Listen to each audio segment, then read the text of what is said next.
Okay, folks. So I've got some inquiries here, a couple emails about these rowdy pipes, and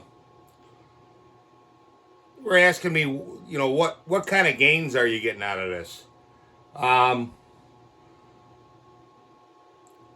I don't have a dyno, but I did test the stock can and then the stock can with a tube exhaust of single tube, 3/4 inch tube, and that picked up quite a bit, maybe 6, 7, 8%. And then I put this on, and geez, I don't know, 10, 12, 15%. But that's just cutting in wood. I mean, that's by seat of the pants. So I emailed. There's a guy on YouTube, Dyno Joe, and he has a dynamometer where he could actually put this on his saw and run it. So I sent the guy an email, and he told me, yeah, sure, send it down. He goes, just cover the shipping cost. So, I mean, I'm going to throw the guy something for his time, one way or the other. I mean, that's a lot of money you got to invest. That's time out of his day. But I emailed him, and he responded, and hopefully tomorrow morning, if I've got time, I'll send this out to him, and then it'll get to him over the weekend, and then he can do his run. We'll see what happens, with that. Hopefully he posts it. If not, at least gives me the dyno sheet. And then this way here, I have a way to, I've got an actual graph of what it does. I know he made a video, if you go on his channel, where he tested, I think he had a pipe that came out like this, but then there was just a single exhaust coming out. Then he had the Iron Horse pipe, Iron Horse design they call it. He built a megaphone, and he had another pipe that was kind of like, if memory serves me correct, it kind of came out and went down. It was a tubular piece. It kind of went down into a stinger, and they all picked up. I mean, you could look at the video. If I remember, I'll put a link in there. You can check it out. But he can just bolt this on. This is pretty easy. Just these two screws, 5 millimeter Allen wrench. You could put this on, run, take it off, and probably put it on, take it off in no time, maybe a minute or two, depending on how you are with the wrench. But that'll give me some real world data. So when people ask me, I can tell them. I mean, I can tell you what I think, 10, 12%, maybe 15%, way more torque.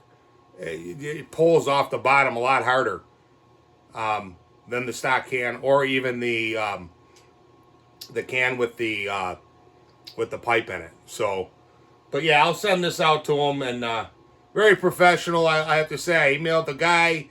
He got back with me. I explained to him that, this is going to go on a customer saw. He says, no problem. I can get it done next week and have it shipped back to you, as opposed to some other people. I'm not going to mention any names, but there's emails back and forth, this and that.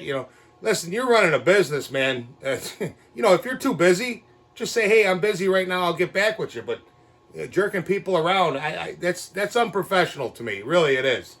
And I the way I deal with people like that is I don't deal with them. So, but that's enough of that. We got some parts in. I got the bearings and seal kit for the 266. Base gasket, oil pump gear. We've got some bearings and a bar stud. We got a piston here, and we got a new crankshaft for that 266. Now this is how it's supposed to be. There is no play. And when it came out of there,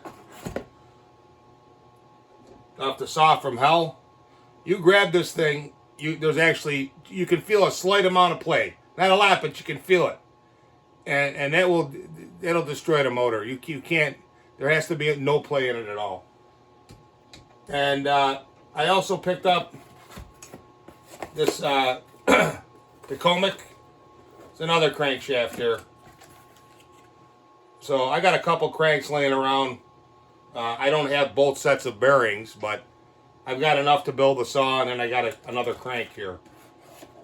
So we got some parts to work with here. Now I also got not much to look at here, but we picked up this 272 XP. You know, she's in pretty rough shape here, but I can restore it. I got a couple covers coming. I may have to get a new handle here. It's missing the operator presence lever. It's definitely locked up. So I don't know what damage is in there, but to me, these are worthy saws. You put this pipe on this, she moves, man. So we'll have to tear into this one and see what's up. These are, you know, myself personally, I don't have a 371 or a 372, but I do have the Chili Dog, which is supposedly a representation.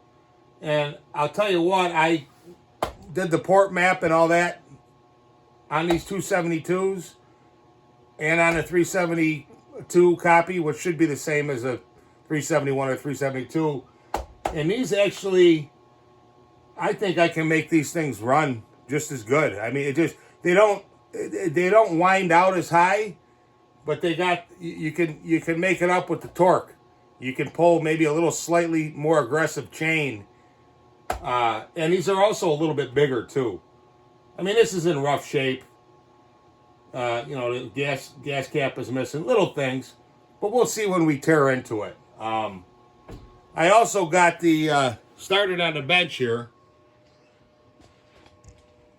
I'm missing that one leg in the corner. I gotta hook that up, and I gotta screw it to the wall, but I should be able to make like 3 shelves here. And then I'm gonna end up putting my milling machine right here.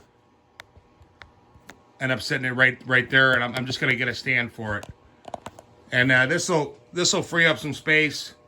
I'll have stock with parts and whatnot, and we should be good to go. That's about it for now. So we're looking good here at Fabe's Acres. I'm picking up some subscribers. Guys, help me out. I hit the 1,000, and you know, then the lettuce rolls in. Alrighty.